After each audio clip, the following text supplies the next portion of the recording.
السلام عليكم ورحمة الله وبركاته.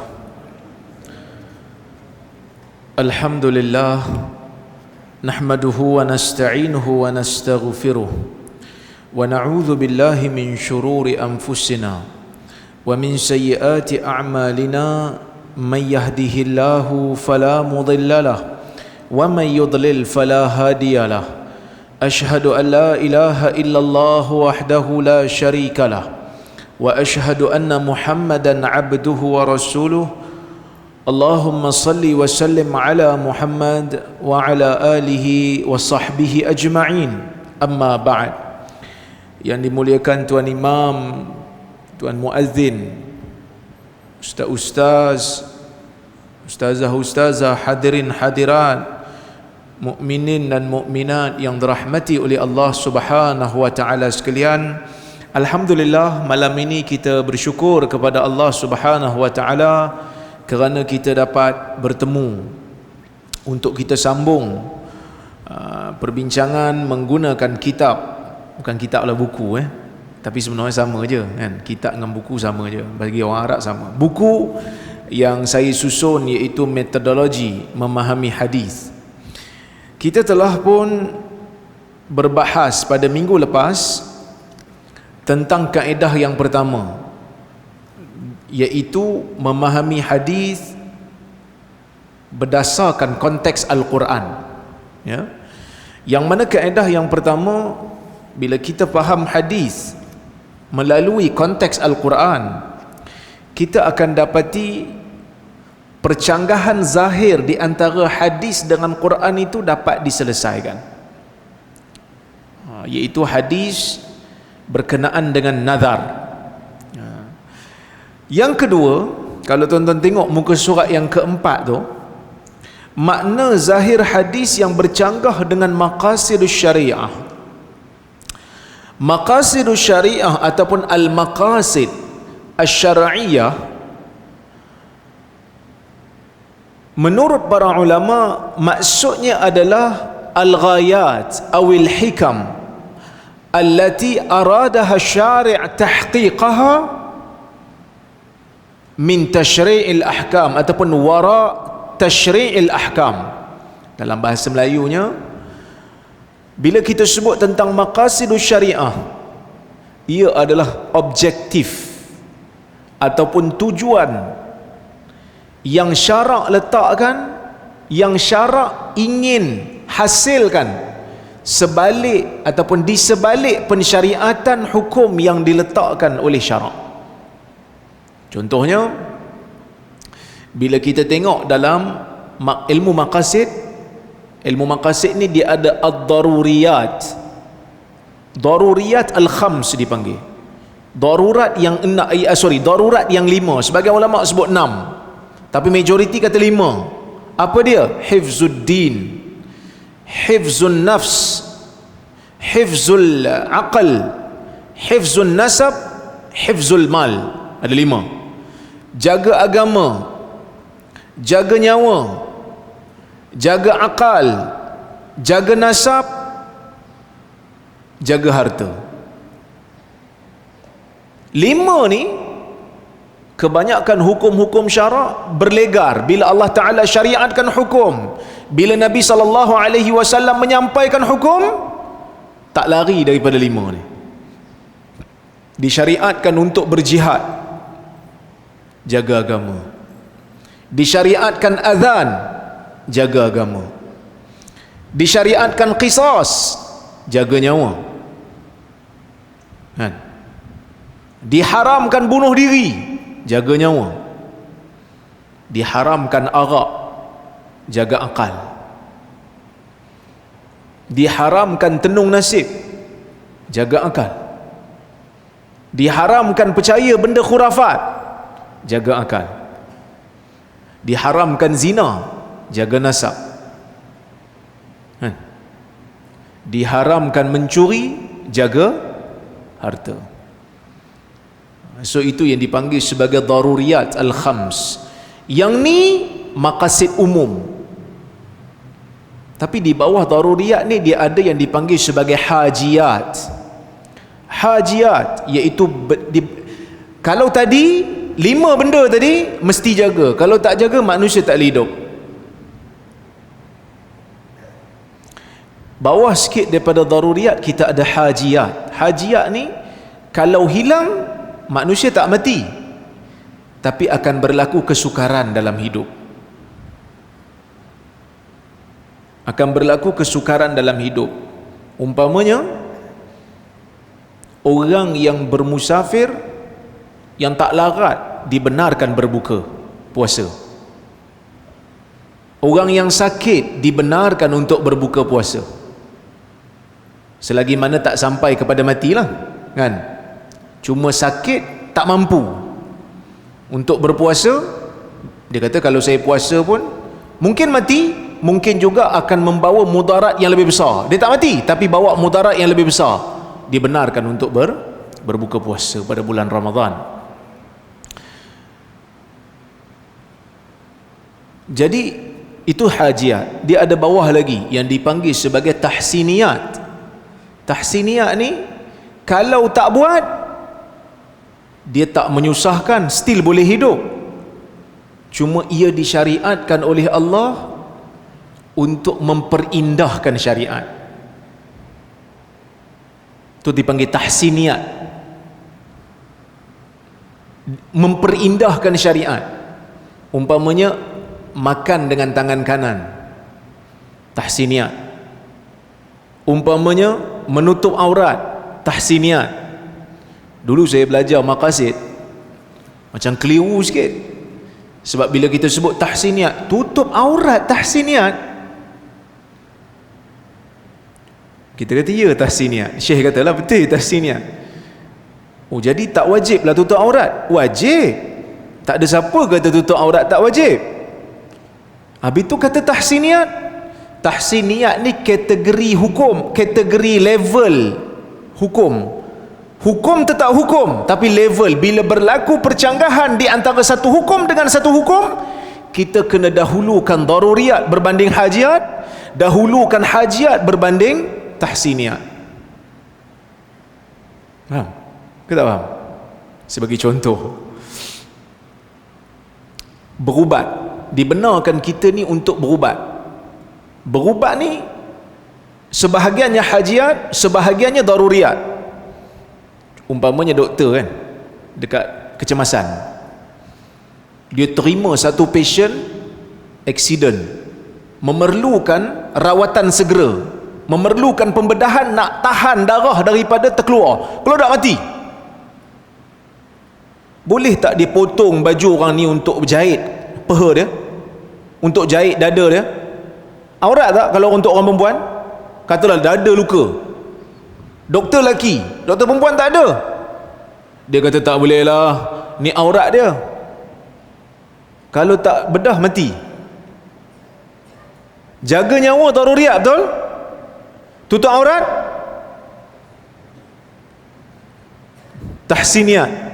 Tutup aurat wajib, tapi bila bertembung dua ni, maka kena dahulukan daruriyat. Boleh potong, jahit, supaya selamatkan nyawa dia. Nampak? Jadi bila bertembung baru kira hukum tahsiniyat, daruriyat pun semua ni. Kalau tak bertembung hukum, amalkan kesemuanya. Amalkan ke semua yang Allah Ta'ala syariatkan. Itu ilmu maqasid.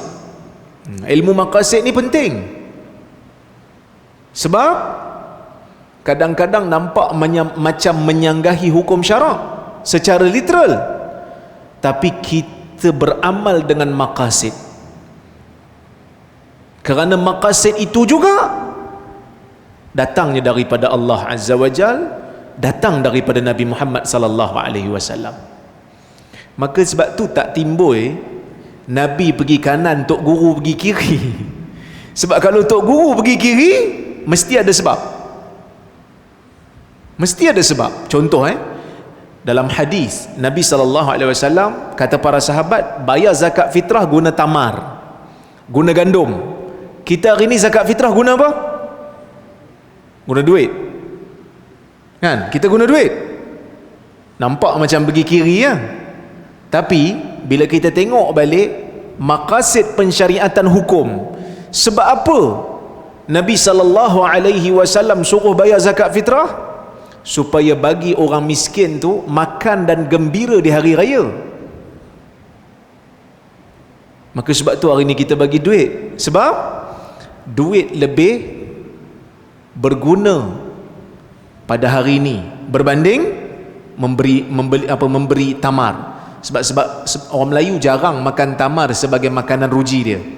Tamar ni dia orang Melayu makan sebab apa?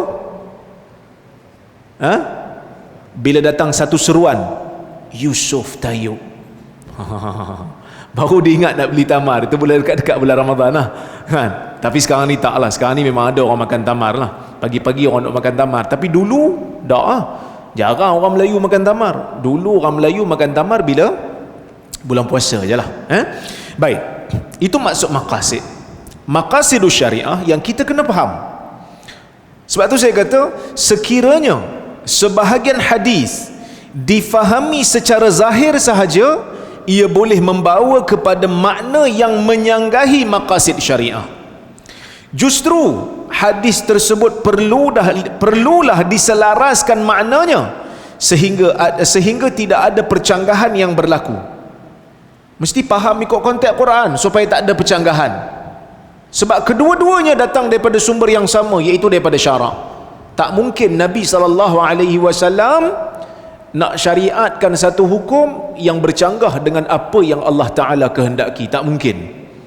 Okey, contohnya hadis taat pemimpin walaupun disakiti. Ini zaman dulu-dulu ni glamour lah hadis ni, taat pemimpin. Kita ahli sunnah wal jamaah memang disuruh untuk taat pemimpin.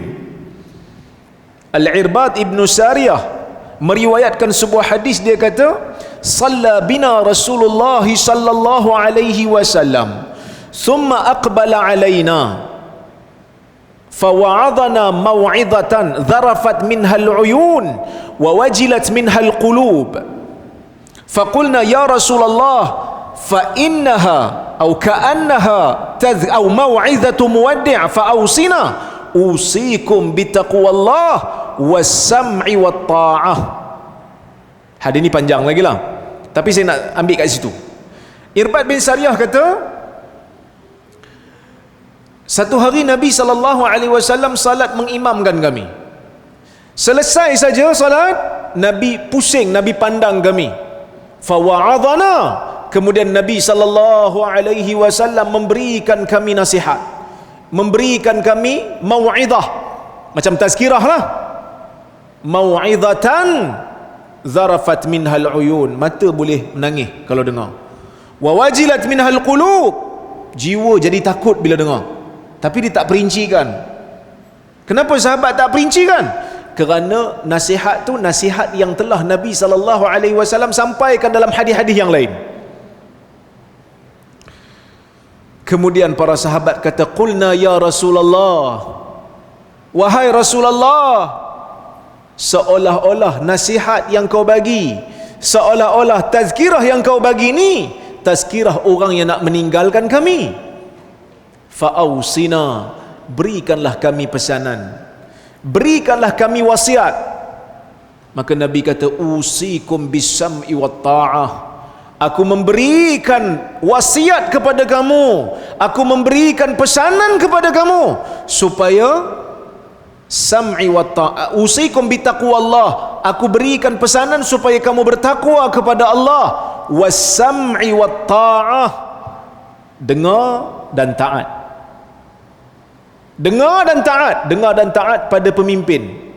Wa in abdan habsyiya, walaupun yang menjadi pemimpin kamu adalah hamba Habsyi. Maksudnya apa? Maksudnya Nabi SAW memang suruh kita taat kepada pemimpin. Tapi taat pada pemimpin ni bukan mutlak. Sebab Nabi SAW menyebutkan dalam hadis, la ta'ata li makhluq fi ma'siyatil khaliq. Tidak ada taat kepada makhluk bila dia suruh kita buat maksiat pada Allah. Itu yang pertama. Yang kedua, kalau kita tengok dalam sejarah, dalam sirah, Ada je para sahabat yang menegur khalifah.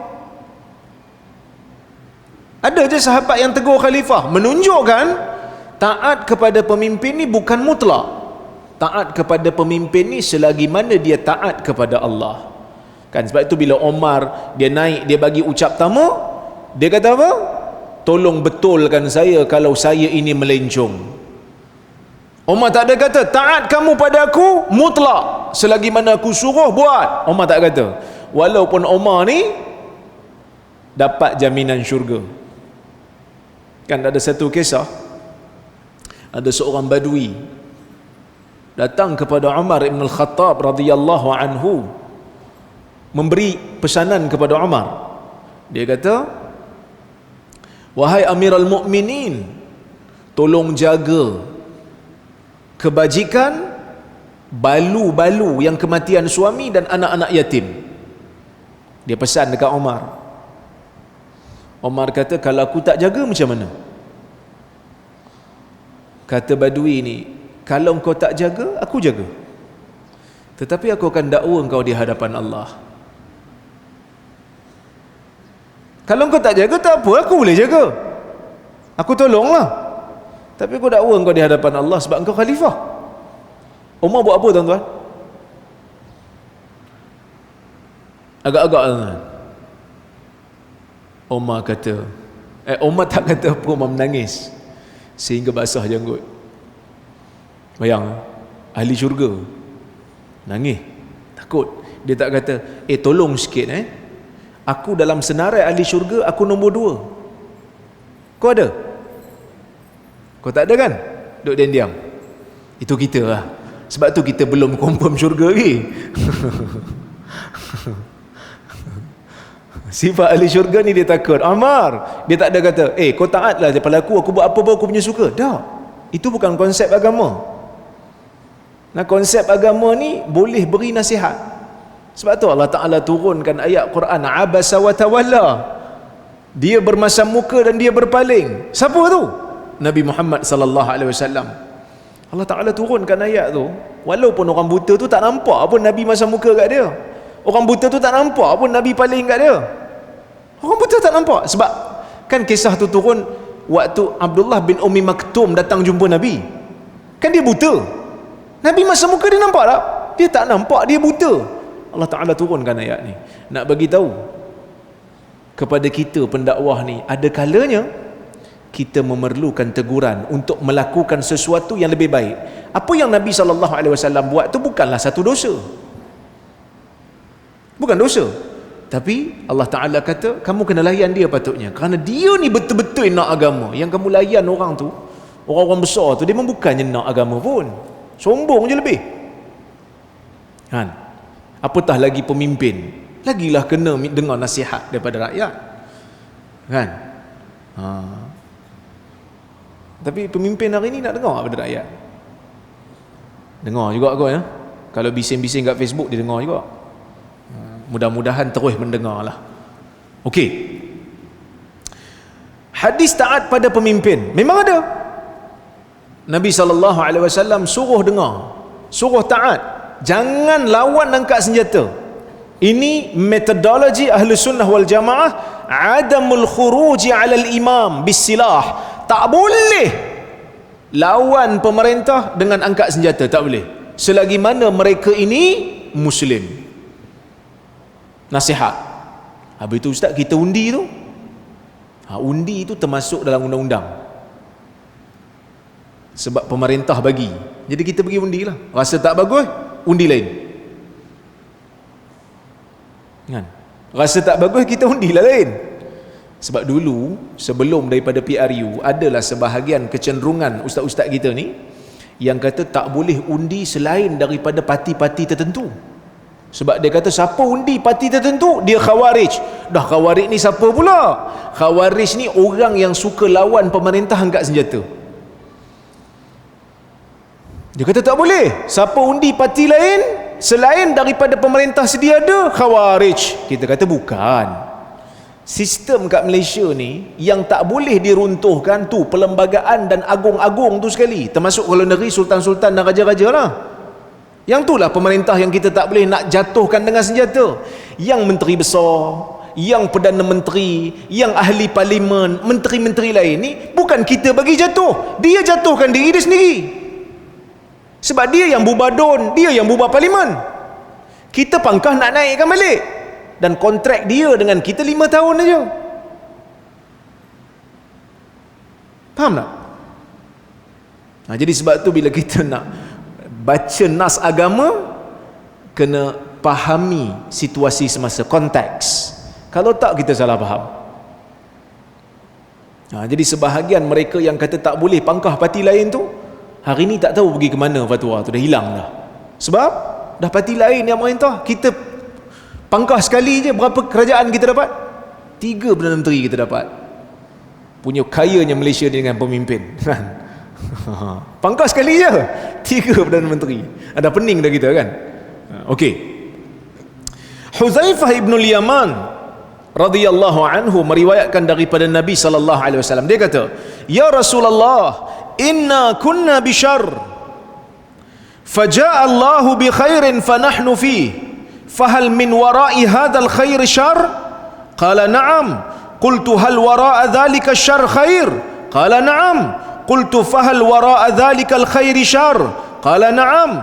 Qultu kaif? Qala yakunu ba'di a'immatun la yahtaduna bihudaya wa la yastannuna bisunnati wa sayaqumu fihim rijal qulubuhum qulubus syayatin fi juthmani ins. Qala qultu kaifa asna'u ya Rasulullah in adraktu dhalik? Qala tasma' wa tuti'u lil amir wa in duriba dhahruk wa ukhidha maluk fasma' wa ati'. Hadis riwayat Muslim. Sebahagian ulama mengatakan hadis ni dhaif sebab sanad dia terputus. Imam Muslim keluarkan ni ustaz. Imam Muslim ni dia ada hadis yang dalam bab tu, kalau hadis nombor 2, nombor 3, nombor 4 di ujung-ujung, kadang-kadang Imam Muslim ada bawakan yang sedikit dhaif untuk menyokong hadis yang awal. Ini metodologi Imam Muslim. Orang belajar hadis dia faham. Dalam Sahih Muslim ada yang usul, ada yang mutabaat. Yang ni bagi orang yang mengaji tak apa. Cuma kalaulah kata hadis ni sahih sekalipun, hadis ni mesti difahami dengan konteks maqasid. Sebab kalau kita faham literal, akan membawa kepada satu benda yang pelik. Contoh kita terjemah dulu. Kita terjemah dulu. Baik. Huzaifah kata, "Ya Rasulullah, wahai Rasulullah, inna kunna bi syarr, faja'a Allahu bi khairin fa nahnu fi." Dulu kita pernah berada dalam situasi yang jahat, yang buruk. Faja'ana Allahu bihadzal khair, maka Allah Azza wa Jal membawakan kepada kita ni kebaikan, bawa Islam. Maka sahabat pun masuk Islam. Fa nahnu fi, dan kita sekarang berada dalam kebaikan itu. Kita sekarang ni dalam kebaikan kerana kita telah menjadi mukmin, kita telah menjadi muslim. Fahal min wara'i hadzal khairi syarr? Ni Huzaifah. Dia tanya, dia kata, lepas kebaikan ni ada tak keburukan ya Rasulullah?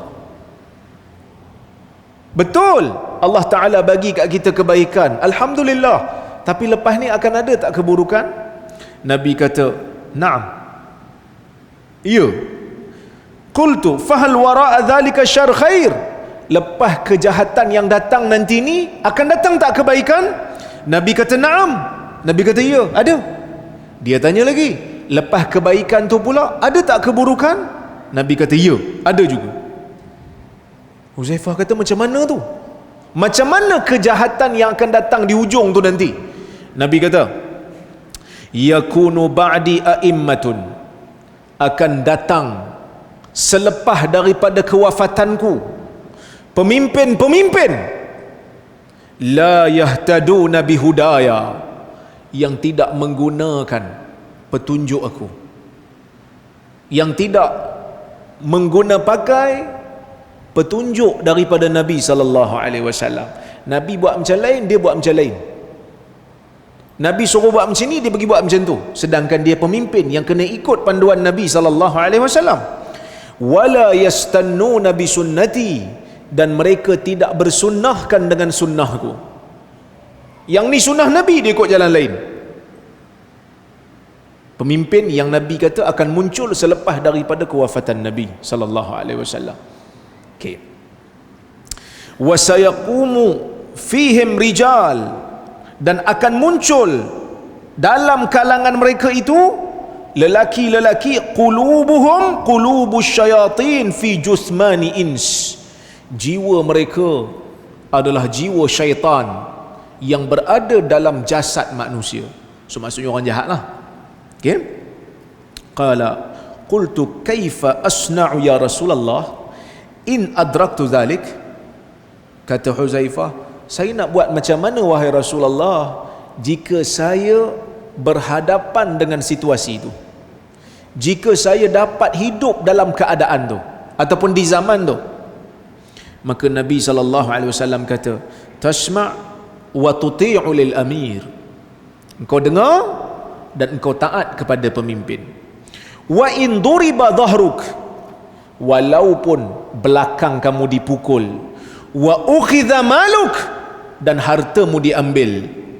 Fasma' wa ati', dengar dan taat. Boleh? Boleh tak hadis ni? Ke susah? Walaupun hartamu diambil, walaupun belakangmu dipukul, kamu kena taat. Kamu kena dengar dan kamu kena taat. Tak boleh bangkang. Nak ambil apa? Silakan. Dalam pun ada lagi peti besi saya. Nampak macam pelik sikit lah kan? Takkan Islam macam ni kot.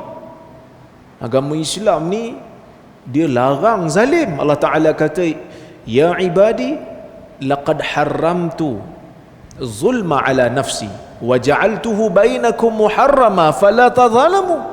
Wahai hamba-hambaku, aku menjadikan kezaliman itu haram pada diriku, dan aku menjadikan ia haram di antara kamu, maka kamu jangan saling zalim menzalimi. Tiba-tiba yang ni zahirnya nampak macam kata pemimpin nak buat zalim pun biar. Mana konsep amar makruf nahi mungkarnya?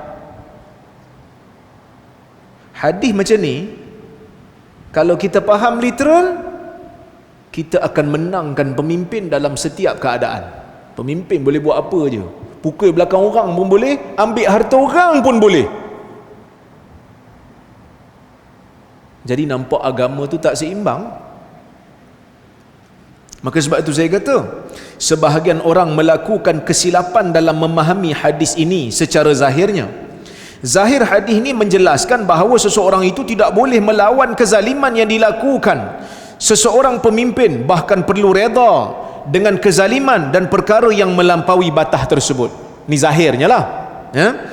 Kefahaman ini sememangnya bercanggah dengan kaedah maqasid syariah yang mencela terhadap sebarang bentuk kezaliman. Mana boleh buat zalim kat orang, kan? Bahkan ada hadis Nabi kata, man qutila duna malihi fahuwa syahid. Sesiapa yang mati kerana mempertahankan hartanya, dia dianggap sebagai syahid akhirat. Siapa yang mati kerana mempertahankan keluarganya, maka dia dikira sebagai syahid akhirat. Tiba-tiba hadis ni kata biar, jangan lawan. Okey. Justru kefahaman yang tepat terhadap hadis ini ialah Nabi SAW menyatakan sedemikian bertujuan bagi memilih kemudaratan yang lebih ringan, iaitu memelihara nyawa manusia. Kan saya sebut tadi ada 5 daruriyat. Last sekali apa? Last sekali harta. Jaga harta. Nombor 1, jaga agama. Nombor 2, jaga nyawa. Jaga nyawa dengan jaga harta mana dulu? Jaga nyawa dulu. Jaga nyawa dulu. Maka sebab itu Nabi SAW kata, kamu taat, jangan lawan.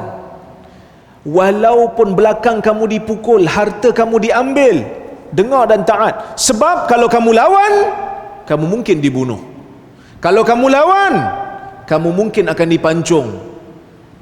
Lebih baik hartamu diambil dan dipukul belakangmu daripada kamu dibunuh. Ini dalam kaedah dipanggil yutahammal akhaffud dararain. Kita ambil mudarat yang lebih ringan untuk tolak mudarat yang lebih besar.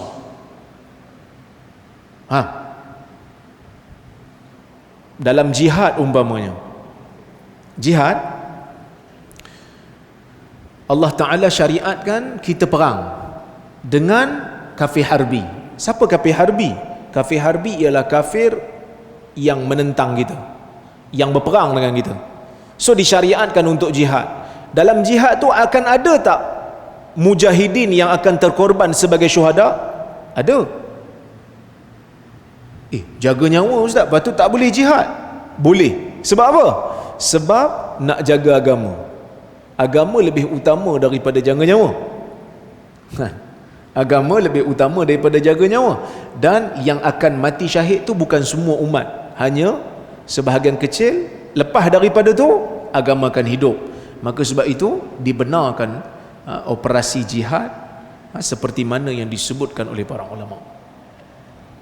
Itu dipanggil yutahammal akhaffud dararain. Kita ambil mudarat yang ringan demi nak tolak mudarat yang lebih besar. Baik.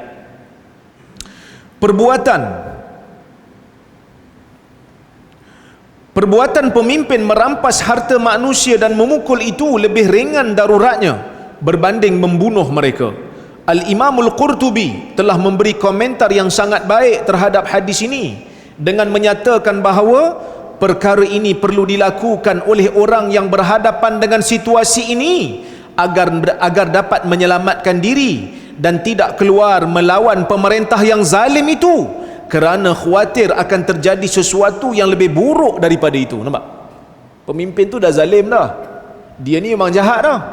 Jadi kalau kita lawan dalam keadaan kita tak ada kemampuan, kita mungkin akan terbunuh. Bukan hanya kita, keluarga, anak pinak, saudara mara, semuanya akan terbunuh juga disebabkan pemimpin yang zalim. Jadi kalau tak mampu, taatlah. Dia ambil harta tu lebih ringan daripada dibunuh.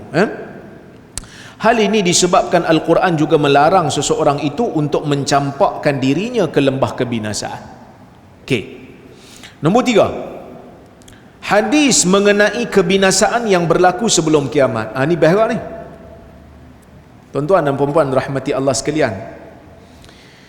Hadis akhir zaman ni dikenali sebagai hadisul fitan. Apa itu hadisul fitan? Hadis fitan, fitan tu kata plural kepada fitnah. Apa itu fitnah? Fitnah itu ialah bencana. Bencana yang bila turun akan menggugat pegangan agama kita. Itu fitnah. Tapi dalam bahasa Melayu fitnah ni tuduh orang lah. Kita kena fitnah orang kan. Tapi dalam bahasa Arab tak, fitnah tu bencana. Dia lebih luas lah.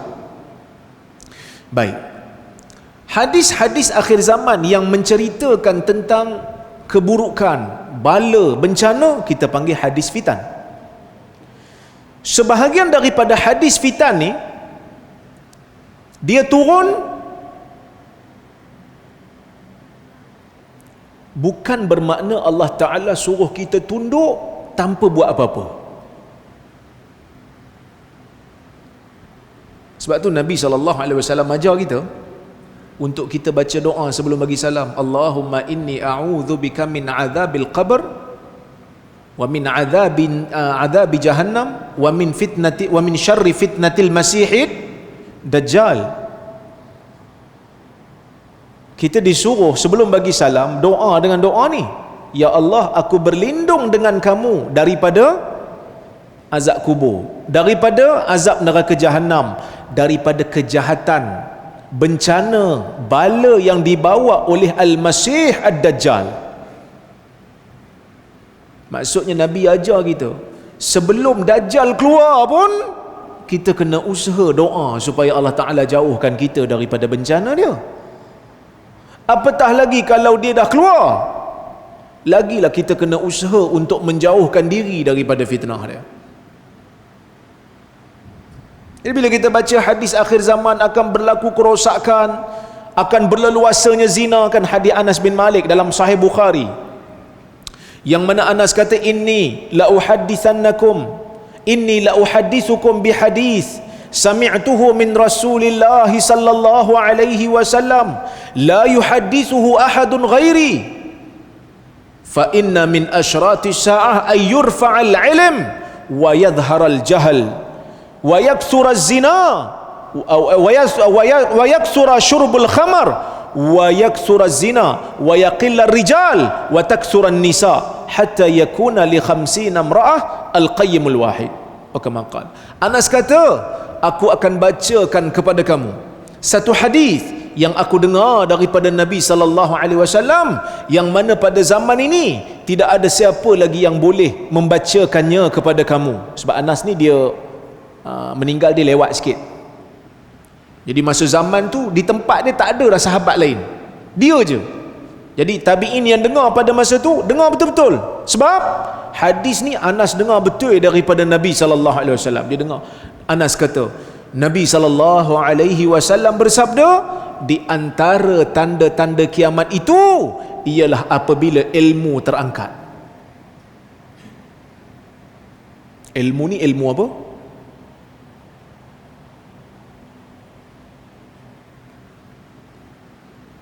Ada yang kata, ilmu lah ustaz. Apa jenis ilmu? Oi, kalau macam tu lambatlah kita nak kiamat lagi. Sebab ilmu kan sekarang ni, ilmu sains dan teknologi kan sekarang ni dahsyat. Dulu kalau nak internet kena ada kabel, sekarang tak payah, wifi je. Kan dulu nak internet kena buka laptop, sekarang dekat Android kita je. Dulu kalau orang pergi haji kena tulis telegram. Kan tulis telegram zaman dulu tu, yang setiap urut kena bayar kan. Sekarang tak bayar dah, WhatsApp call je, tak kena bil. Dahsyat kan. Sebenarnya ilmu yang dimaksudkan dalam hadis tu bukan ilmu dunia, sebaliknya ilmu agama. Apa buktinya? Buktinya Nabi kata, dekat-dekat nak kiamat nanti ni, ilmu ni akan terangkat. Jahil terhadap ilmu ni akan berleluasa. Dan bila berleluasanya jahil terhadap ilmu tu, ilmu yang diangkat tu, ramai orang minum arak, ramai orang berzina. Ilmu apa yang halang orang minum arak? Ilmu apa yang halang orang berzina? Kan? Ilmu yang halang orang minum arak bukan ilmu perubatan. Tuan-tuan tengok dekat barat, dia tahu dah alkohol ni membahayakan, tapi doktor-doktor sekali tonggang. Kan? Dia tahu benda tu bahaya, tapi dia tonggang juga. Kan? Ilmu apa yang halang orang berzina? Ilmu yang memupukkan iman lah, baru dia tak berzina. Okay. Zina berleluasa, Nabi kata. Minum arak berleluasa, Nabi kata, di akhir zaman. Kita yang baca hadis ni jangan pergi salah faham.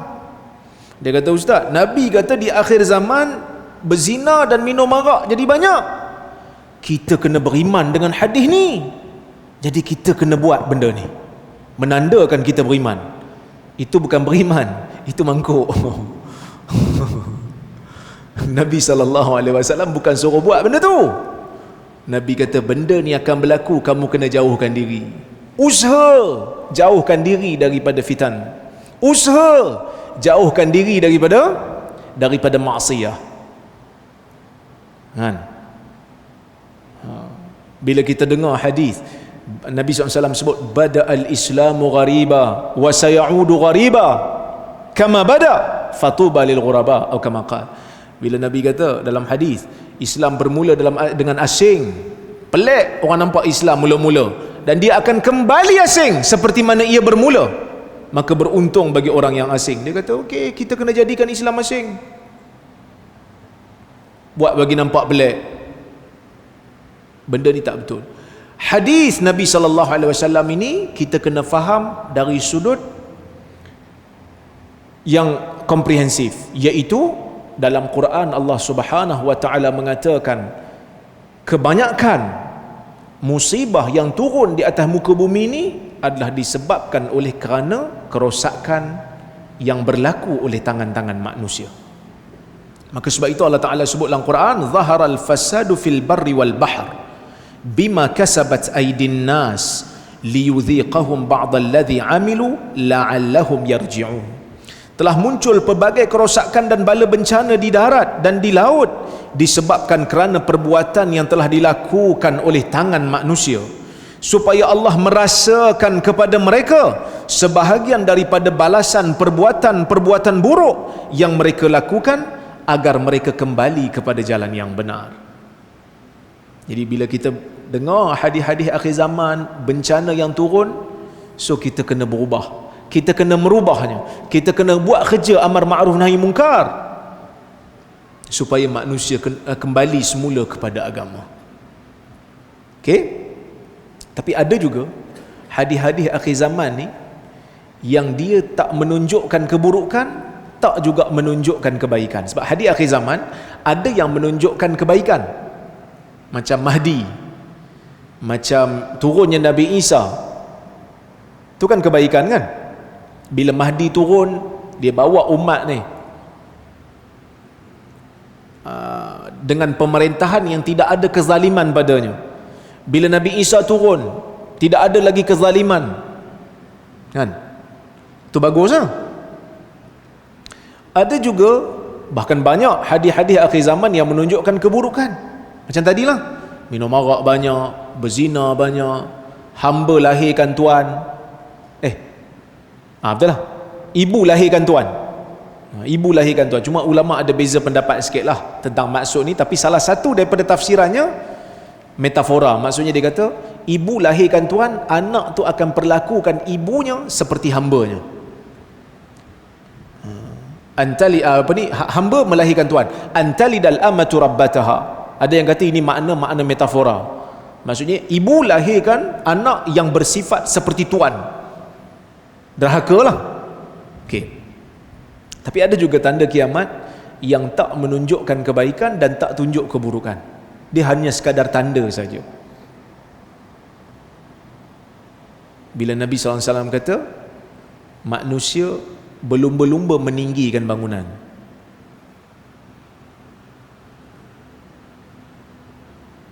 Wa antaral hufatal uratal alata ri'a asya yatatawaluna fil bunyan. Hadis yang tuan-tuan biasa dengar. Jibril datang dekat Nabi SAW kan, tanya pasal iman, pasal Islam, pasal ihsan. Kemudian Jibril tanya, mata sa'ah, bila kiamat? Nabi kata apa? Mal mas'ulu anha bi'a'lama minas sa'il. Tidaklah orang yang ditanya itu lebih tahu daripada orang yang bertanya. Wa akhbirni an amaratiha. Khabarkan pula kepadaku tanda-tanda kiamat tersebut. Apa tu barulah Nabi SAW jawab. So kita bagi laluan pada azan dulu.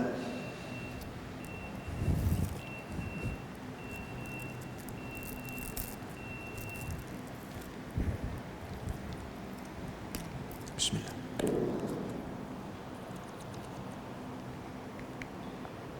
Allahu Akbar, Allahu Akbar,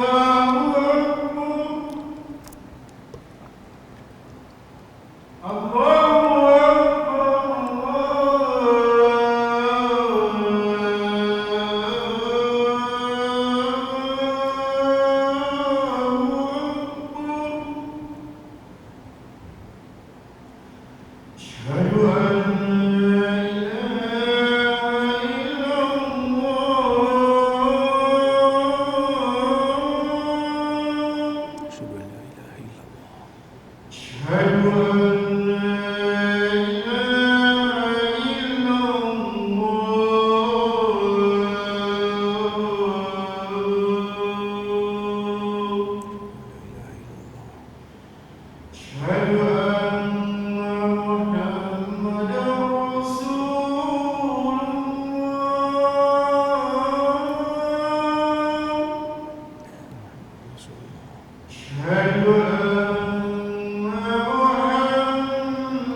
حي على الصلاة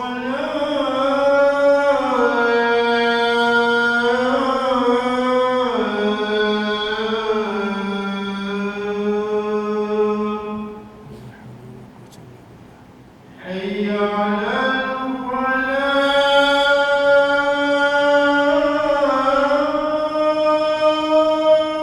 لا حول ولا قوة إلا بالله. حي على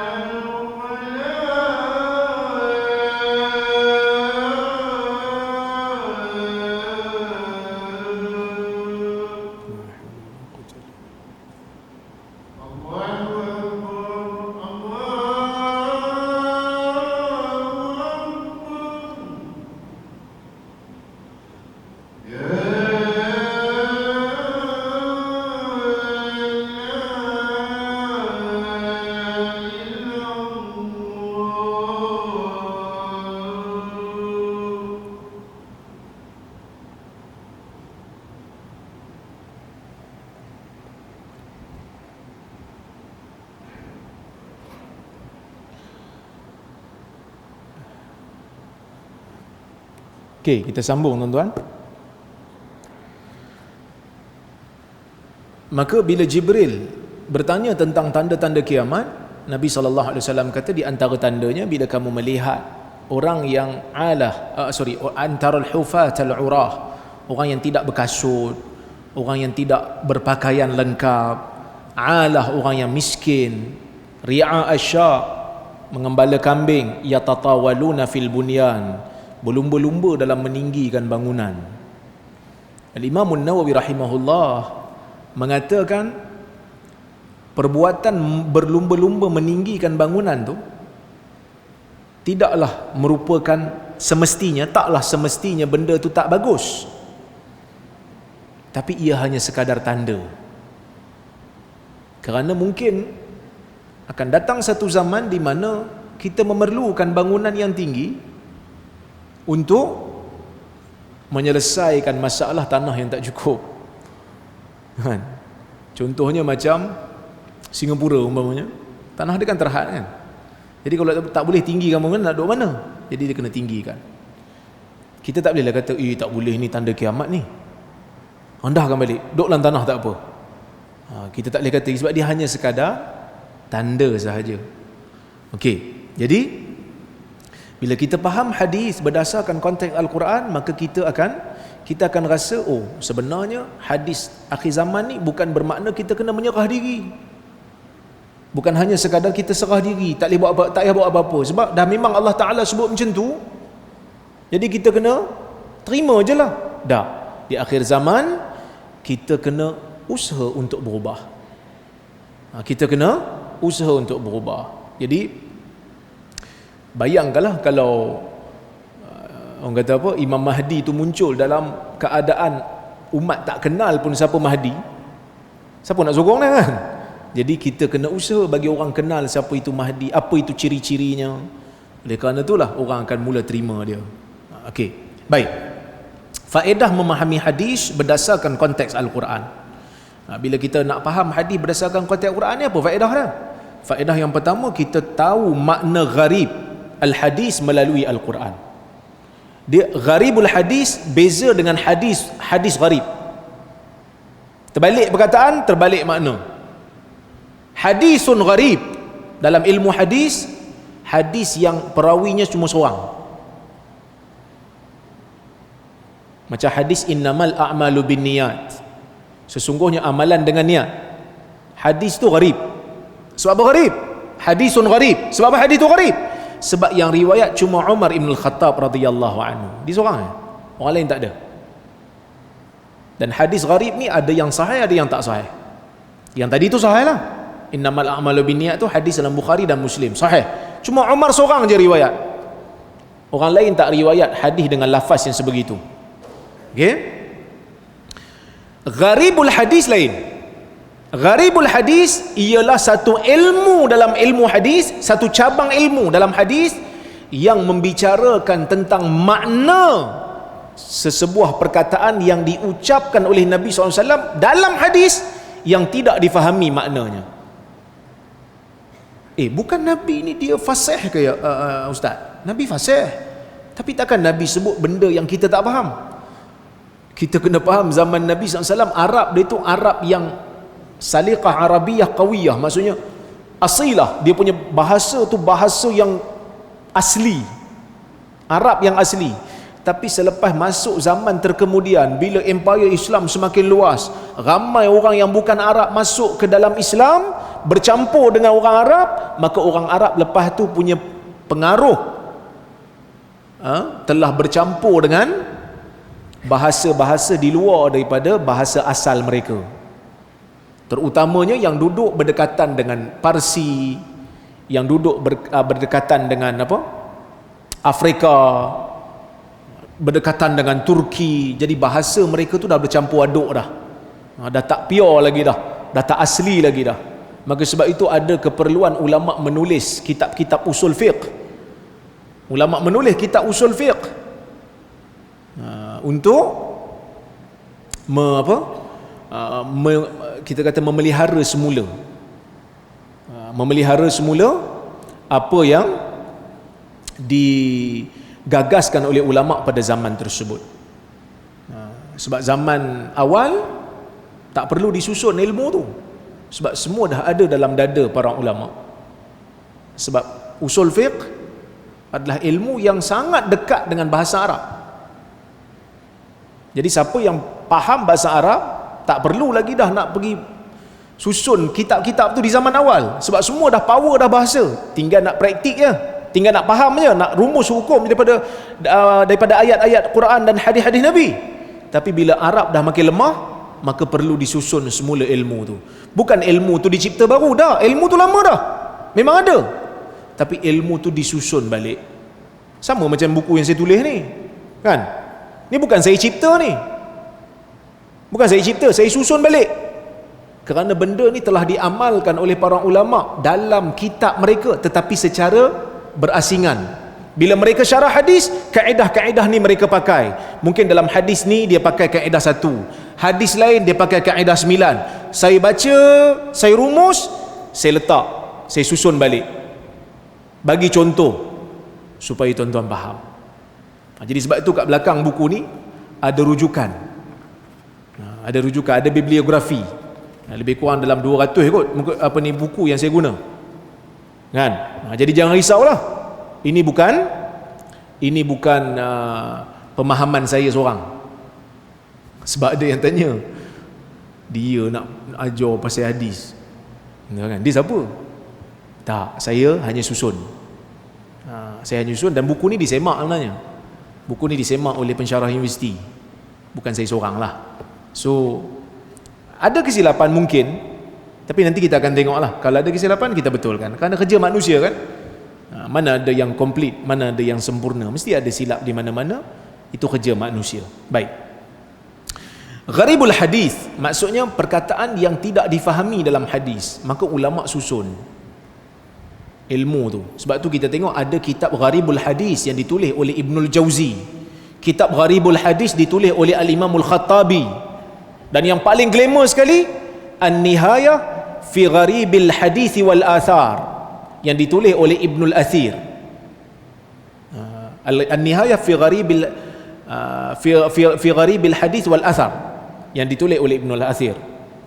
Okey, dia akan ambil hadis, ada perkataan yang tak jelas, dia akan hurai. Jadi kalau kita, di antara huraian yang kita boleh faham adalah melalui Quran. Contoh, Nabi SAW ada sebut perkataan qi'an dalam hadis. Okay.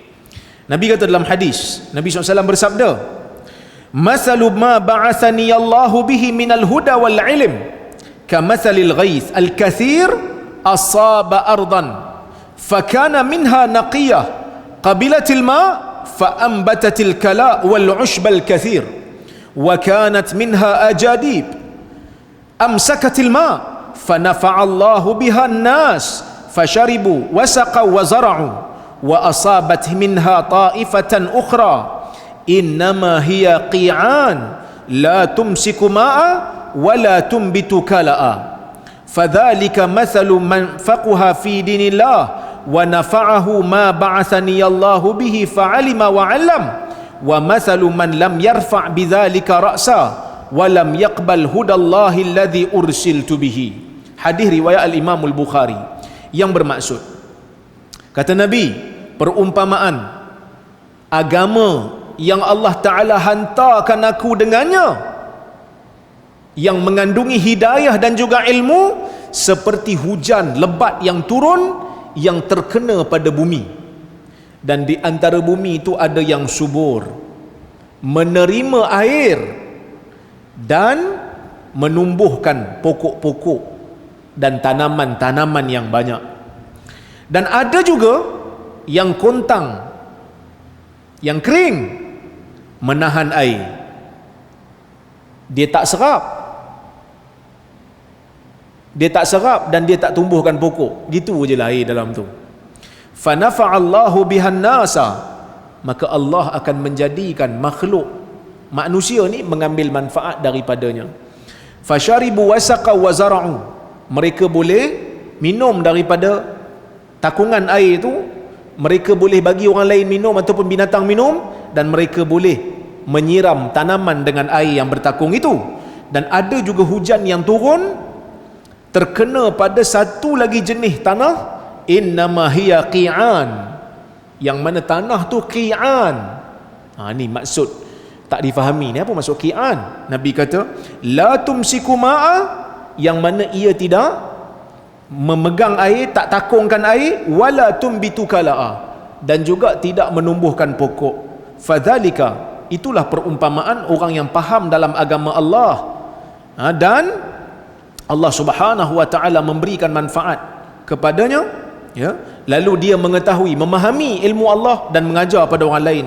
Dan perumpamaan orang yang tak mau langsung ambil manfaat daripada agama Allah, dia seperti yang ketiga tadi, tak pegang air, tak takung air, dan tak tumbuh pokok. Itu yang dimaksudkan dengan qi'an. Al-Imam al-Bukhari meriwayatkan hadis ni dalam sahih dia. Tajuk hadis ni dalam Sahih Bukhari, Imam Bukhari bawakan ayat Quran, yang mana Imam Bukhari setelah meriwayatkan hadis ni, Imam Bukhari membawakan tafsiran qi'an yang disebutkan di dalamnya, iaitu tanah yang menyerap air yang berada di atasnya. Lafaz yang Bukhari bawakan ialah qa' tu daripada perkataan qi'an, ya? Dan as-saf-saf. Ini merupakan isyarat daripada Al-Bukhari bahawa untuk memahami maksud qi'an, seseorang perlu melihat perkataan qa' di dalam Al-Quran. Allah berfirman, wa yas'alunaka 'anil jibal faqul yansifuha rabbi nasfa fayadharuha qa'an safsafa. Mereka bertanya kamu tentang gunung ganang, maka katakanlah, Tuhanku akan menghancurkannya pada hari kiamat sehancur-hancurnya, maka Allah menjadikan gunung ganang itu tandus dan datar. Maksud dah lah tandus, datar, maksud dia tak takung air lah, dia tak menakungkan air. So Imam Bukhari nak bagi isyarat kepada kita, nak faham perkataan tu kena rujuk pada Quran, kena rujuk kepada Al-Quran. Jadi pukul 9 lah, insya-Allah kita sambung kuliah kita akan pada minggu hadapan jika ada rezeki dan waktu, insya-Allah.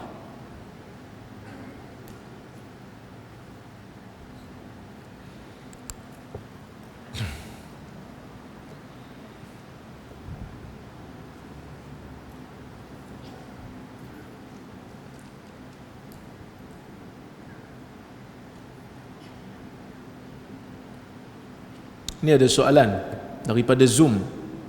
Dia kata ada contoh tak Ustaz di mana hadis tersebut dilaksanakan ataupun diamalkan?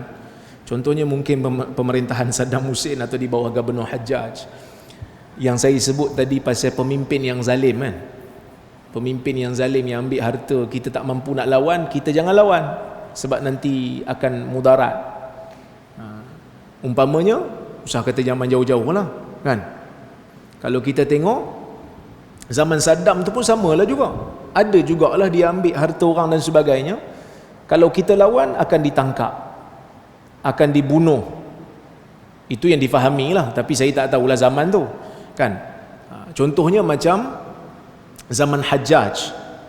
Zaman Hajjaj sebahagian besar daripada sahabat Nabi SAW solat di belakang Hajjaj kerana dia adalah gubernur yang dilantik. Dia adalah gubernur yang dilantik. Maka para sahabat tidak lawan dia dengan senjata. Berbeza dengan Abdullah bin Zubair kerana dia mengambil pendirian yang berbeza, iaitu dia merasakan dia dilantik oleh orang-orang di Hijaz. Panjanglah cerita. Ini pakar-pakar sejarah dia tahulah. Cuma sebahagian daripada sahabat memang tidak, orang kata apa, tidak melawan dia. Tak melawanlah Hajjaj ni, dia zalim. Kan? Dia zalim, dia keras. Mereka tak lawan. Kerana apa? Kerana mereka menganggap akan berlaku keburukan yang lebih besar. Yang lebih besar. Selagi mana dia Muslim, maka kita gunakan saluran yang ada, nasihat. Kalau tak, kita pangkah yang lain. So itu contoh yang ada. Itu dah soalan daripada Zoom. Ya? Tak dengar? Muawiyah umpamanya, Hasan bin Ali kan? Hasan bin Ali akhirnya berdamai dengan dia untuk menyerahkan pemerintahan pada dia untuk menstabilkan keadaan negara. Menstabilkan keadaan negara yang ada. Kalau tak, dia akan jadi kucak-kacir lah. Seperti mana berlakunya pertempuran di antara Ali dan Muawiyah di dalam peperangan Siffin, ramai di kalangan yang terlibat dalam peperangan itu gugur. Kan? Sedangkan mereka itu adalah min khiyaril ummah, di antara generasi umat yang terbaik. Tapi disebabkan oleh kerana perbezaan ijtihad dalam politik menyebabkan mereka bertempur. Ahlussunnah wal Jamaah dalam masalah ini mengatakan kebenaran itu ada di pihak Ali bin Abi Talib, tetapi mereka tidak mencela Muawiyah, dan mereka mengatakan Muawiyah telah tersalah dalam ijtihadnya. Kan? Ali betul dalam bab tu. Kerana Ali kata tenangkan dulu negara, bagi stabil dulu, siasat betul-betul. Tapi Muawiyah ni macam tak sabar. Dia kata cari pembunuh Osman, kalau tidak saya kalau selagi mana tak cari pembunuh Osman, tak laksanakan hukum, maka saya tak mau bai'ah, melantik mengaku akan taat kepada Ali bin Abi Talib. Perbezaan ijtihad itu menyebabkan berlakunya pertumpahan darah yang banyak. Ammar bin Yasir terbunuh, kan? Jadi ini semua disebabkan oleh kerana perbezaan pandangan dalam politik. Jadi sebab itu sebenarnya perbezaan pandangan dalam politik ni bahaya. Minggu lepas saya dah sebut kan, perbezaan pandangan dalam politik ni bahaya kerana ia melibatkan kuasa.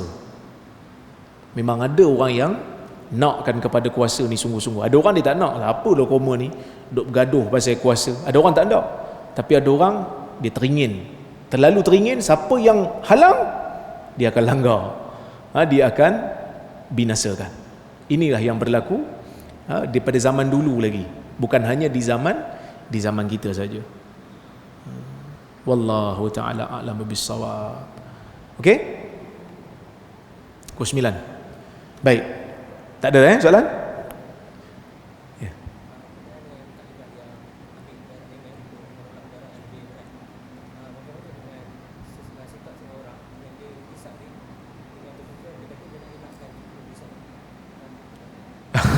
Ini menarik. Soalan dia, macam mana dengan kaedah nak ambil mudarat yang ringan sebab nak tolak mudarat yang berat. So dia pun hisap vape, dia tak ambil rokok. Persoalan, betul ke vape tu mudarat dia ringan? Setakat ni tak ada kajian. Setakat ni tak ada kajian yang konklusif bagi saya. Jadi bila tak ada kajian yang konklusif, sebab bila tanya kepada doktor-doktor, mereka kata sama je. Ada je orang yang guna vape, datang ke hospital, sakit juga. Kan? Jadi tak ada kajian yang bukti yang konklusif. Bila kita nak kata, kita nak timbang dua mudarat, satu ni mudarat berat, satu ni mudarat ringan, kena pasti betul-betul mudarat ni betul-betul ringan lah. Jangan sangka-sangka saja. Inilah peranan ahli-ahli ilmu lah. Sebab tu dalam bab, orang kata apa, dalam bab saf ni saya pun faham lah kan. Dalam bab saf ni ada orang kata rapat lah, ada yang kata jarakkan sikit. Kita di Perlis ni, kita rapatkan sejadah, kita tak nak bagi rapat fizikal lagi. Sebab apa? Sebab kita tak dapat lagi orang kata apa, keadaan di mana selamat untuk rapatkan fizikal tu. Mungkin ada orang kata, kat luar dah rapat dah Ustaz. Kat luar rapat tu, depo yang rapat, sebenarnya kena jarak. Tapi kita nak bagi standard, kita kata kalau kat luar naik kereta pun bukanlah rapat sangat pun kan. Jadi kita nak bagi rapat juga, tapi nak bagi rapat tak bersentuh tu macam mana? Sebab tu kita kata rapat kan sejadah dulu. Kita tengok keadaan, tapi tengok kes makin tinggi ni kan. Hari ni berapa? Itu ada cadangan PKP lagi. Ada kata PKP lagi. Pening lah kepala kita kan. PKP pula lagi. Sebab apa? Sebab ICU dah mula penuh. Mungkin ada yang kata macam, alah, COVID ni tak bahaya Ustaz. Tapi betul, kebanyakannya sihat. Saya pun kena juga. Tapi sihat lah, alhamdulillah. Tapi ada yang masuk ICU, bila masuk ICU ramai-ramai, kapasiti kita tak cukup. Jadi bila ramai masuk ICU, yang sakit jantung, yang kanser pun nak masuk juga. Jadi dia berebut.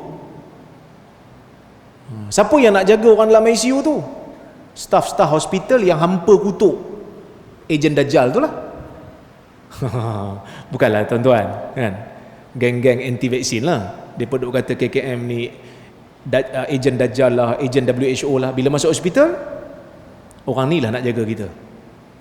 Orang ni lah yang jaga, yang bagi ubat kan. Saya ada dengar satu hamba Allah, dia betul marah kat saya dengan mufti. Dia buat live, dia kata ini Dajjal, ini ejen Dajjal. Sekali dia kena stroke tuan-tuan. Bila kena stroke, dia masuk hospital, yang jaga dia yang orang staff hospital jugalah kan. Masa tu dia tak kata ini Dajjal, tak ada. Dia terimalah. Mudah-mudahan dia sedarlah. Bukan kita seronok dia kena stroke tu, taklah. Tapi kadang-kadang manusia ni bila dah kena pada diri sendiri, barulah dia sedar dia telah tuduh orang kan. Banyak pertimbangan kita kena tengok ya. Saya nampak sebenarnya keresahan di muka ahli-ahli fatwa bila nak buat sesuatu keputusan, kerana kita melihat muka-muka tuan-tuan terbayang yang pergi ke masjid kan, orang-orang veteran, macam mana dia orang ni kalau terkena. So kita, keputusan yang kita buat tu, bayang kan kalau tiba-tiba kita bagi fatwa, tiba-tiba minggu depan, 2 minggu jangkitan tak terkawal, kami nak jawab apa? Semua tu kita kena fikir. Yang kita ni tahu desak je lah kan. Yang kita tahu desak je lah, tapi banyak pertimbangan kita kena fikir. Kena fikir tentang ma'alat, kesan jaga masa panjang ya? Banyak benda tuan-tuan. InsyaAllah mudah-mudahan kita doa lah, mudah-mudahan kita boleh kembali rapatkan sah balik. Kembali rapatkan sah balik. Kerana dulu memang kita berjuangkan, tak ada apa yang untungnya pun. Bila renggang ni tak untung apa pun. Cuma kita memikirkan tentang keselamatan diri masing-masing, anak-anak kita, tok-tok kita, tok wan kita kan, pakcik-pakcik kita, abang-abang kita yang mungkin berisiko, ataupun mungkin masjid ditutup disebabkan oleh kerana jangkitan yang tidak terkawal. Kita bimbang yang tu lah. Tapi kalau tanya pendapat saya, wallahi wabillahi watallahi, demi Allah, kami ahli fatwa tak ada pun buka apa-apa buku Dajjal ataupun WHO waktu kami buat fatwa, tak ada. Yang kita buka Al-Quran, hadis, kitab-kitab para ulama. Yang tu yang kita tengok dan kita dengar nasihat daripada pakar perubatan kan. Cuma kelemahan tu adalah macam booster dan apa ni, ada yang kata membawa lebih kesan dia lebih besar dan sebagainya.